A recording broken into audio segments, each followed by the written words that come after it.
What's up, everybody? Welcome back to another episode of the Work the Crowd podcast. I am one of your hosts, Dougie Fresh, and as always, I'm joined here by Coach Klucas. Exciting weekend of sports. Indeed. Obviously, we had our Sweet 16 and Elite Eight games this Thursday, Friday, Saturday, Sunday. Our Final Four is set. We're going to talk about that because there was some choking involved, so hopefully people stay safe out there. UFL, we're from the city of Louisville, Kentucky. We now have a UFL team, the Louisville Kings. We were at a game Friday night. We're going to talk about our experience with that. And then we had MLB open weekend. And then we're going to talk about the new ABS system that they have. Apparently, Klucas is chubbed up about it. Let's go ahead and start with the tournament. Well, speaking of things I was chubbed up about from this weekend, Tennessee and Duke being denied to a Final Four. Just as a Kentucky fan, that is great for you guys. Well, what a great weekend it was. So I guess we could start with. Well, I guess let's go from the beginning, from Thursday's games up until yesterday. So. Let's start. Texas Purdue was pretty entertaining for the most part. I thought for a moment there that Purdue was going to choke that away. Now, let's keep this in mind. I'm trying to remember the names. I believe it was Jordan Pope and Tremont Mark for Texas. Both of them. And so Jordan Pope allegedly was playing with a broken foot that game. He finished with 12 points on 4 of 10 shooting. All 4 were from 3, 4 for 9.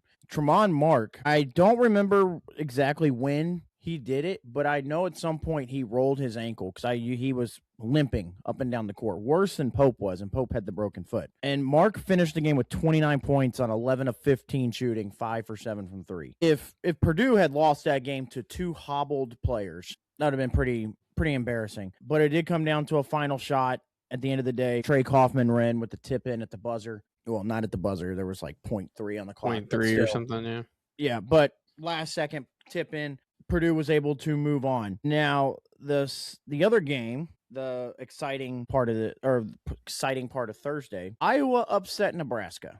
I say upset because Nebraska, both teams were hot going into the game, but Nebraska was the favored team, and Iowa played very well against Nebraska in the what people were calling was the corn game. Illinois upset Houston on Thursday that night. That was a real shocker. Again, I thought Illinois has been good all year, but I thought Houston was kind of on a little revenge arc from last year, and I thought Houston would be able to make their way. Illinois pretty much dominated that game from start to finish. So it was a little shocking to see Illinois upset Houston in that one. Arkansas, Arizona. Listen, I know America's favorite player from this tournament had turned out to be Darius Acuff. Welcome for Arkansas fans and for all these people that are new to this, welcome to the John Calipari Kentucky experience that's now at Arkansas of having an exciting team and or an exciting player that's going to let you down. And not saying that Darius Acuff let them down because he still finished with 28 in that game, but it's just you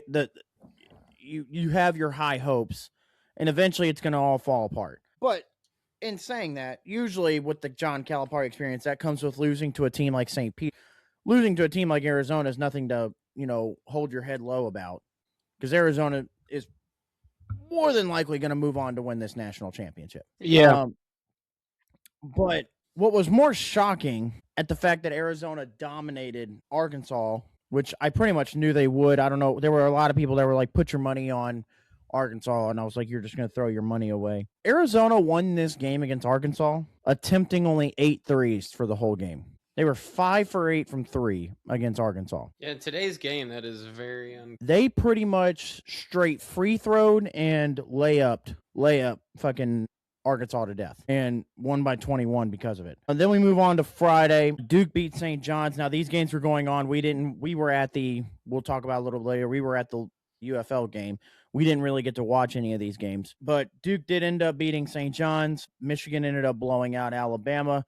UConn beat Michigan State, and then Tennessee with a huge upset over Iowa State, which, again, as I told you last week, knowing what I knew, if Kentucky could have just found a way to get past Iowa State, to have that matchup against Tennessee again would have been great for me. But then we moved to Saturday. The Iowa Cinderella story came to an end. Illinois pretty much handled business all the way through to win that one. And then Arizona and Purdue, for a slight second, it seemed like Purdue was going to beat Arizona.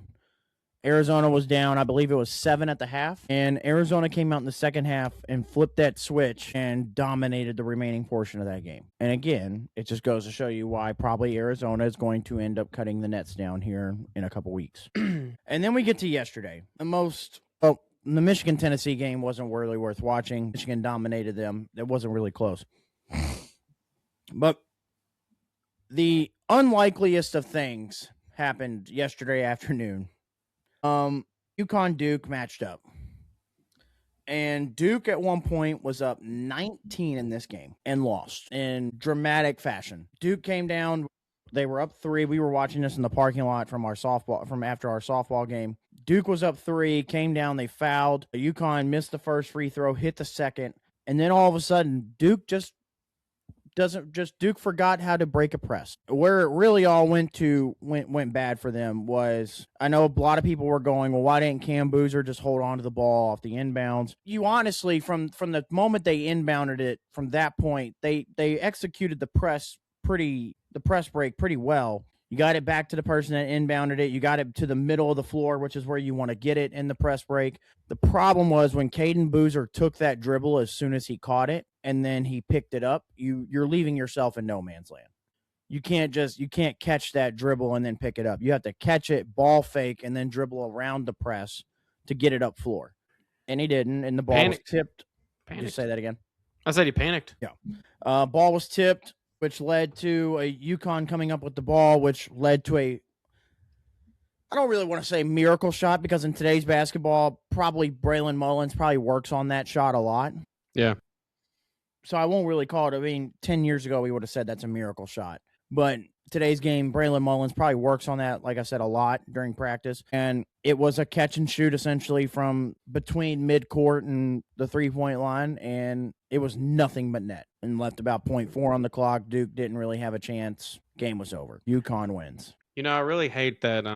It's Caden and Cam. I hate that Caden Boozer is not going to be invited to any more family events because of what he did. So I hate that for him. And I just don't feel sorry for Duke.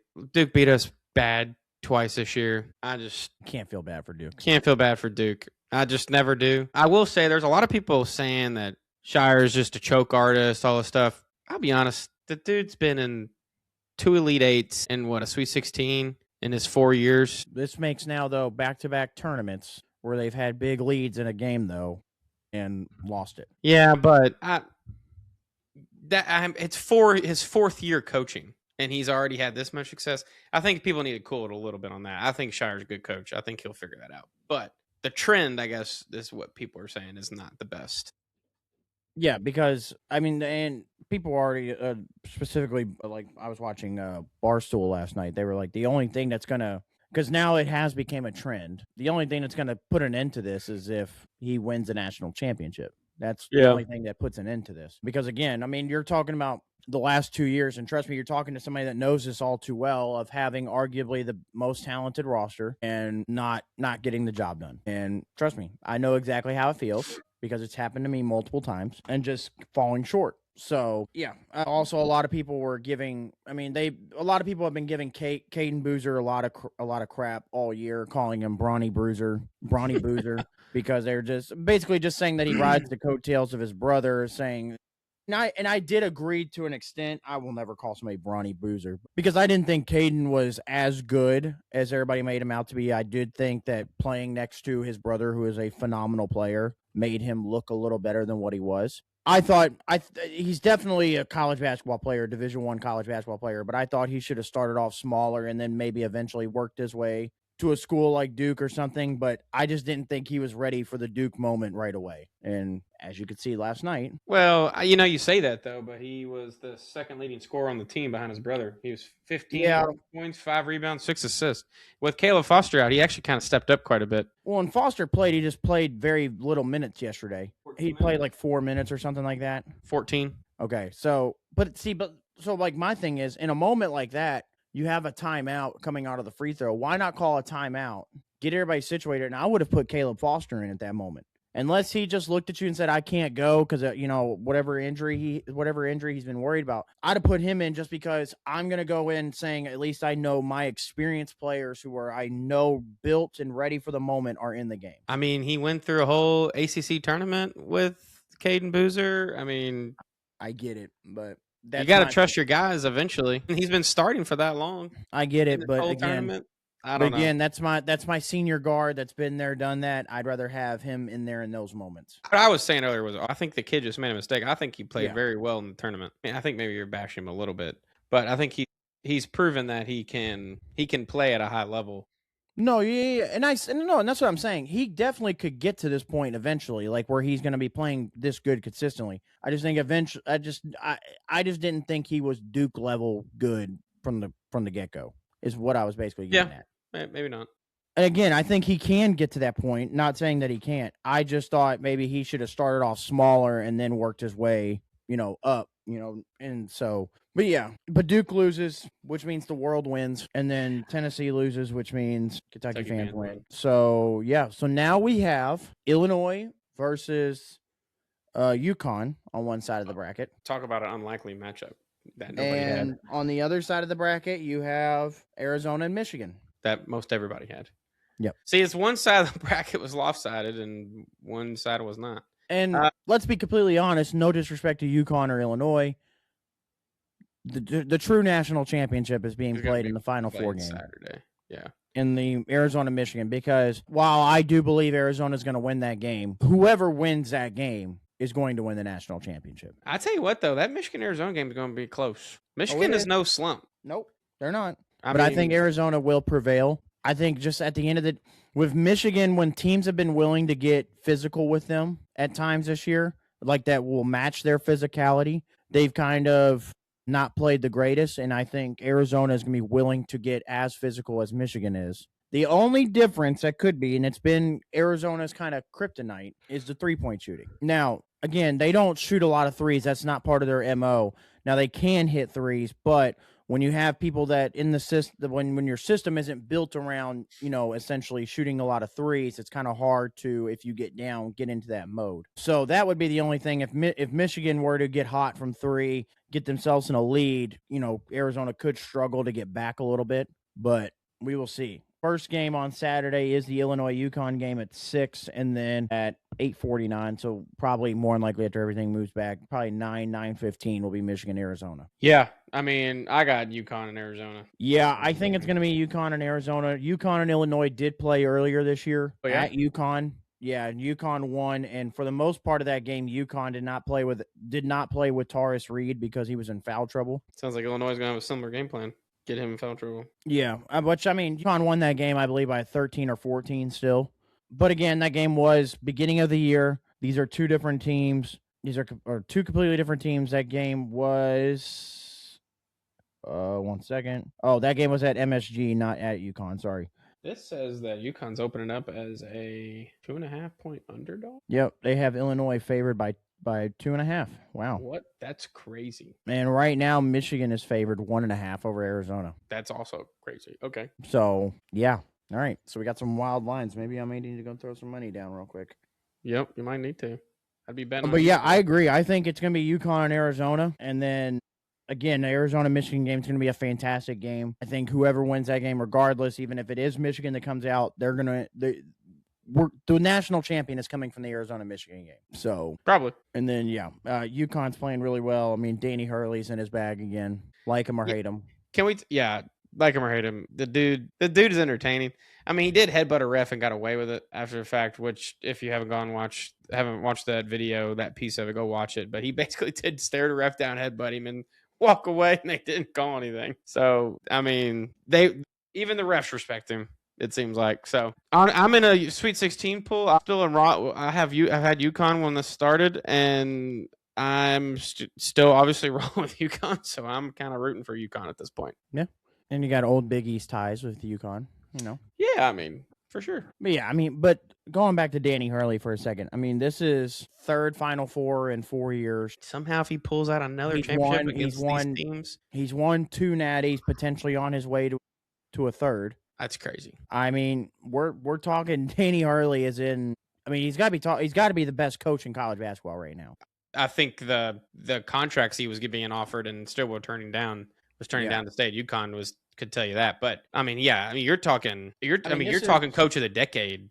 You're talking like at least back-to-back natties. He's in another Final Four, third in 4 years. I mean, we're talking he's in early stages of like Coach K conversations, like GOAT status. Yeah, for sure. So, and the more they win, the more money he's going to get at UConn.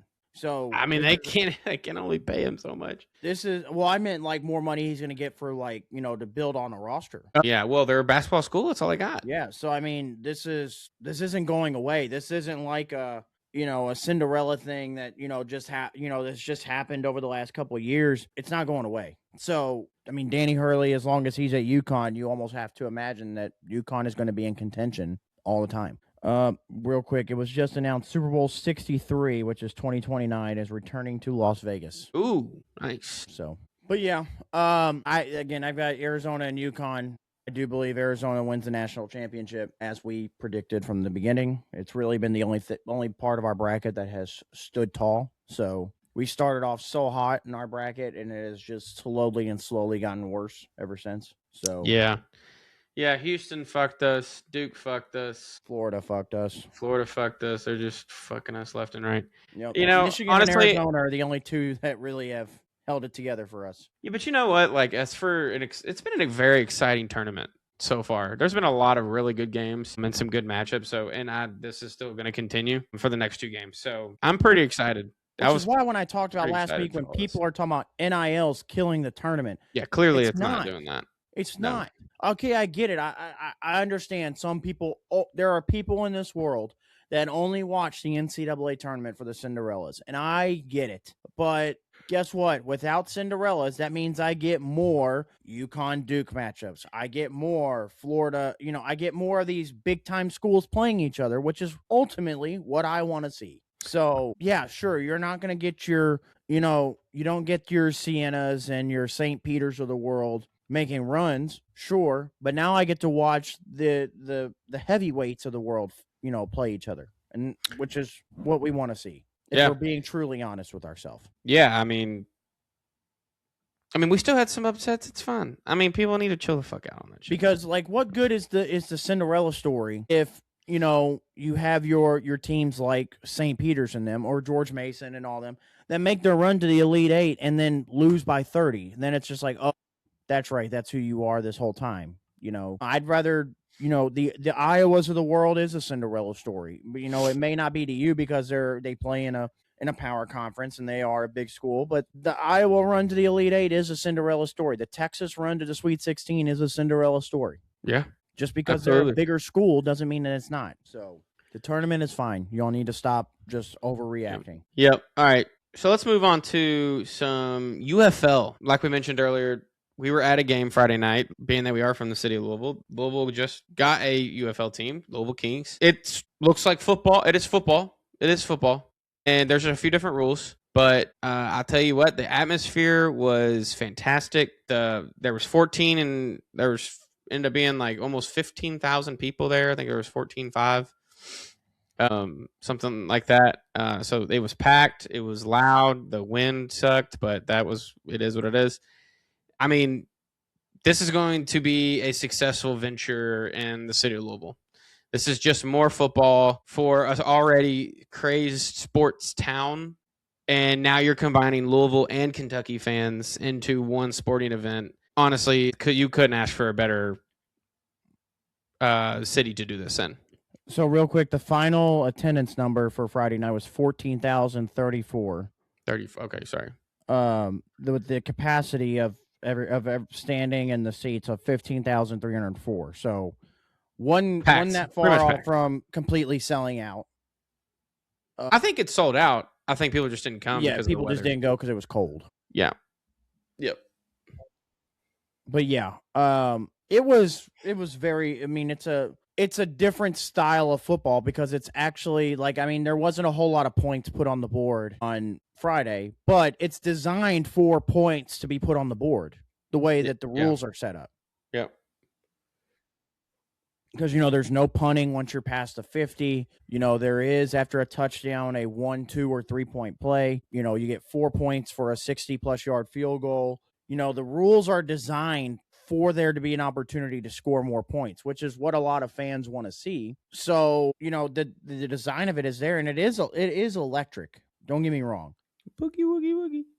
For the Louisville standpoint, though, those receivers in that weather and that cold couldn't catch a cold. Well, we did have somebody moss on somebody. I don't know if you saw. They had that. So you had they got their moment. But overall, for the most part, at least from game 1, I'm not going to speak on them, for the rest of the year or anything.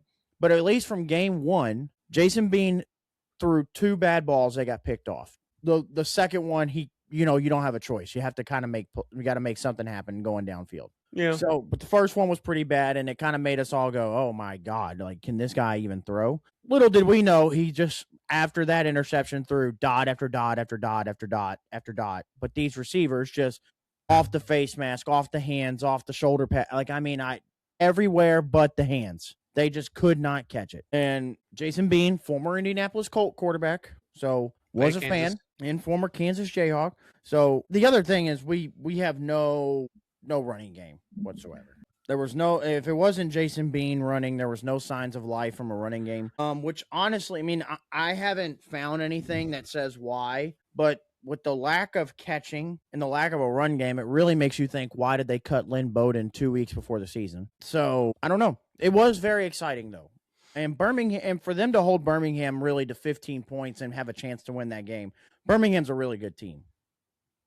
From the players that are on the roster, they have a lot of name players that you can point to and be like, yeah, I know who that is. So it was a very fun environment. And also, this is our first game, the first ever game in the league. I think, like you said, this is a great city to do it in. But the only problem is this city will quickly turn on them as well. So I really hope this isn't we have, first season. If we are, not necessarily, I don't want to say we're bad, but if we don't have the greatest of season and then fans start not turning out for games, that's what I do fear. But I do really like the game, the atmosphere.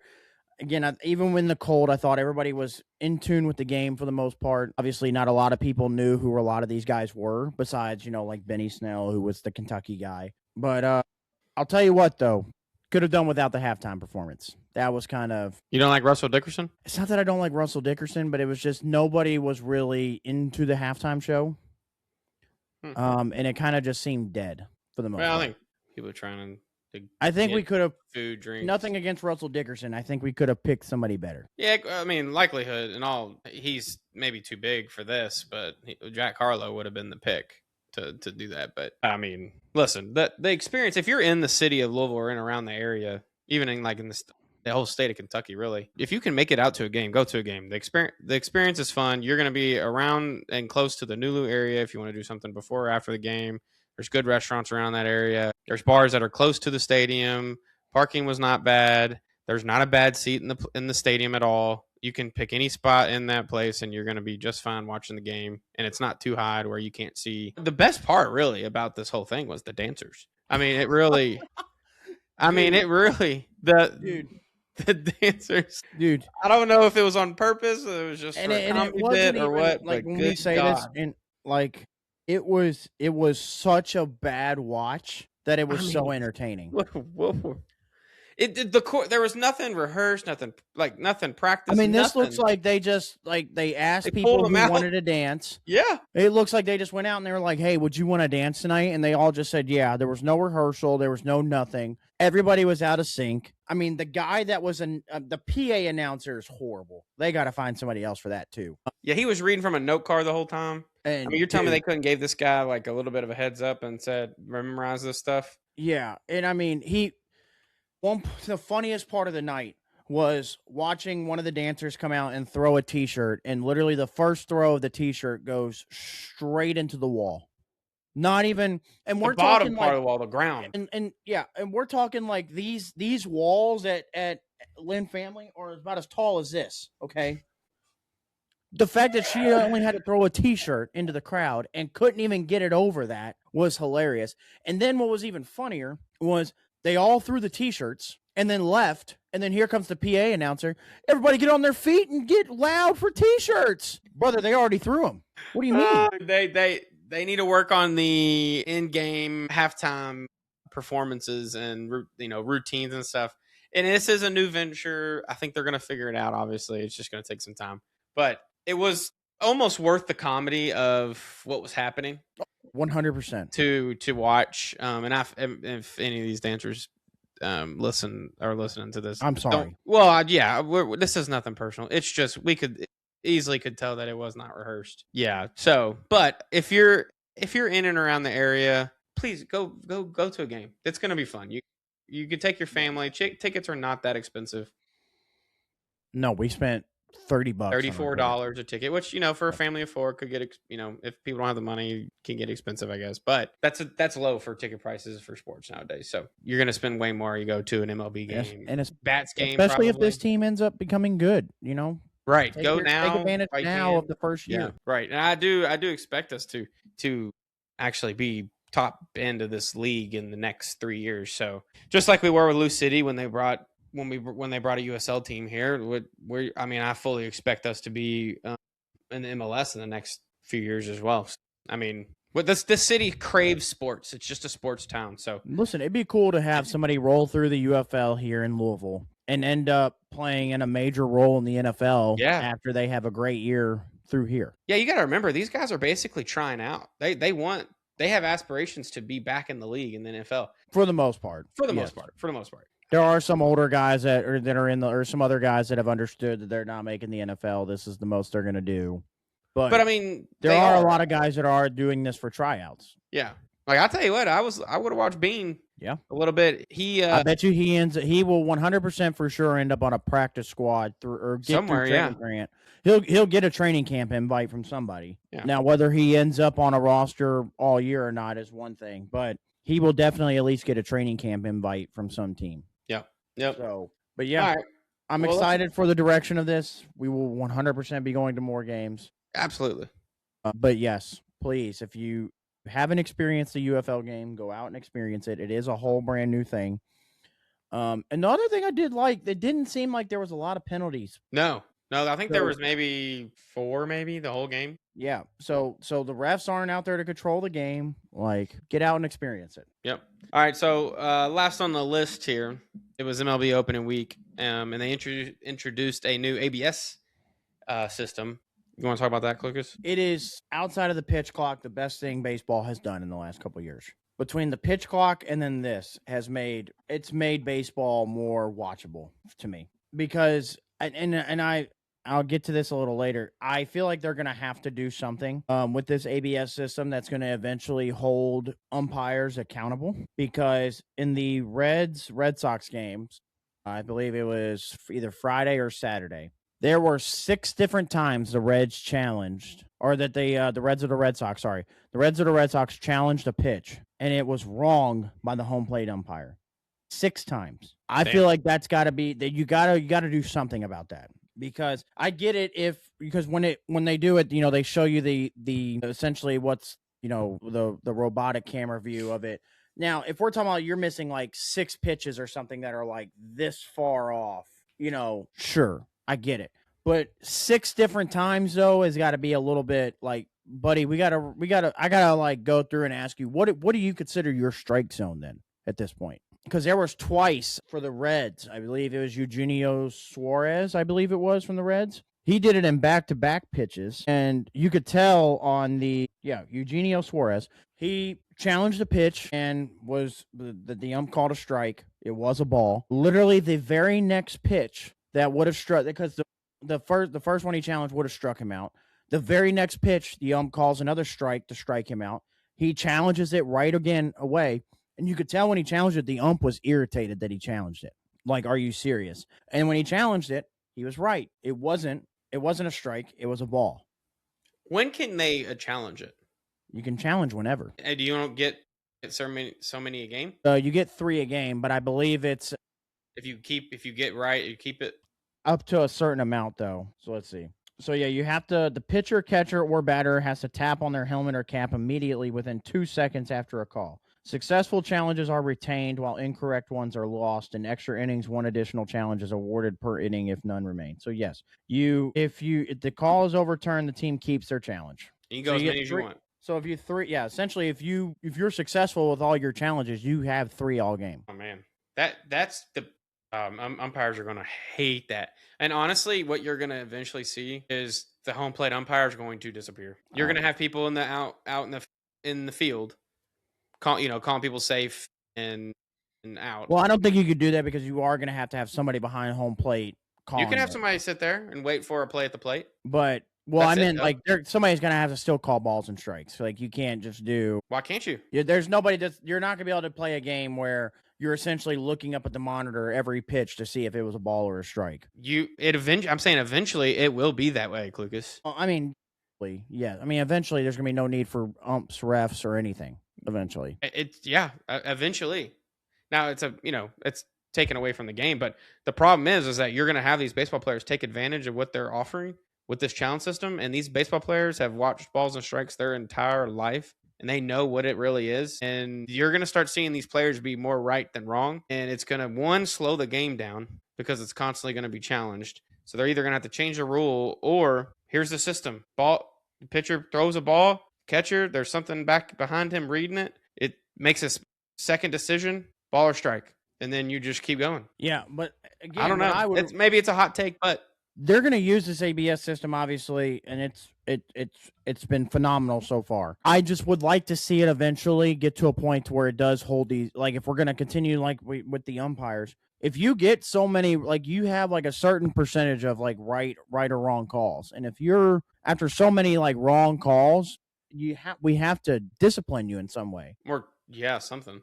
Like that's what I'm saying. You're going to have these umps. It might not be forced by the system. It might be forced by the umpires saying, we're not going to do this until this system is gone. I mean, it probably will, but at the end of the day, it's going to be just like the NFL's going through with replacement refs. MLB will just go hire replacement umps because there's always going to be somebody that will take the pay and go. So unless they keep getting them wrong, then what? Well, I'm not saying you're going to fire an ump over this. I don't think they'll do that, but I think you do have to come up with something. You got to come up with something that for MLB. You got to come up with something like you don't get maybe after getting so many wrong. Okay, well now we're going to take away from you getting playoff games or a World Series game. Something like that. Maybe that does have benefit to them because that's extra money for them. So, but got to come up with something because there's no way that if I'm an ump and I consistently have all my challenges overturned from my original call. Got to be something against the ump. And if it's only, maybe it goes the other way. Maybe this was, you see 6 times. You're saying 6 times or something. But maybe it goes the other way, and you start seeing these umpires actually are right a lot, and that proves that they're doing a good job. It could go that way too, if we're really being honest. See, this is where the challenge system in the NFL is pretty good. Yeah, for the most part. Now this new challenge system in MLB seems to work. This is where the NBA just in basketball, the challenge system just doesn't work at all. MLB is going to have to limit it. They need to limit it. They already do with giving you 3. But if you're right every time, then you get to keep it. I think you need to be like, here's 5 for the whole game, whether you're right or wrong. You can probably do that, and then that's it. You're out of challenges. But I like putting. This is why when I like putting challenges in the hands of players because now it's going to really show. It's really going to show who knows what and everything. Because that's why I've said every time you see in basketball when you see these players that turn and look at their coach and do this, I think if any player on the court does that, that should be an automatic referee. All right, cool. We take that as a challenge because it happens too many times in basketball that I would like to see players get. Penalized for it essentially. If they're right, they're right. If they're wrong, they're wrong. But I think every time somebody goes like that, cool. Let's challenge it then. Because their players are going to do it in the heat of the moment, and it's really going to cost them at some point. Okay. Just like I think at some point this is it goes either way, where a player goes to challenge a pitch or something, it's going to cost them a game, or the other way that it could save a game. So. That's what I'll be more interested for is when we get down to the World Series, how much does the ABS save a team? Guess we'll find out this year. But I really like it. I think it makes it again. It's holding umps accountable. Now, again, we find a way after they're going to play out this year and see how it works out. Obviously, maybe they do come to an agreement of you only get 4 for the whole game or 5 for the whole game, something like that. Now, with that, I would still say if you challenge one and you lose, you still lose your challenge, like lose another challenge. I would say. There's got to be some penalty in being wrong on your challenge that I would say with that. So like if you have 5 challenges, you challenge one and you're wrong, I'm taking an extra challenge and now you're down to 3. Like that's where that slippery slope is going to come in. But I think you do something like that, it'll be fine. But yeah, I really like the ABS system. Again, and it also shows, you want to talk about a game of inches, how much, because I mean there have been many of them where it'll be on the line and the ball will be that much off the line right there, that much on top of the line, but they have to call it a strike because technically it's in the strike zone. Yeah, And I mean, I think home plate umpires' job in general is so difficult to do. But I mean, I tell you what, these players, like I said, I've been doing this for so long, they know what is a ball and what is a strike. For most part, you're going to see umpires be right sometimes, but you're going to see players be right more than umpires, I think. Yeah. So far, it seems to be that way. Yeah. I don't know. Well, we'll see how the rest of the year goes, but yeah, we're officially in baseball season, so it means we're getting close to the end of college basketball. I felt like we've just started talking about it yesterday. See, but this is what we were talking about on Friday. This is why we like the UFL. This is Right, going to be yes. a summer thing that leads us into college football. Yes, absolutely. All right, well, that pretty much does it for this episode. Remember, like, comment, subscribe, give us a follow, and we'll see you guys in the next one.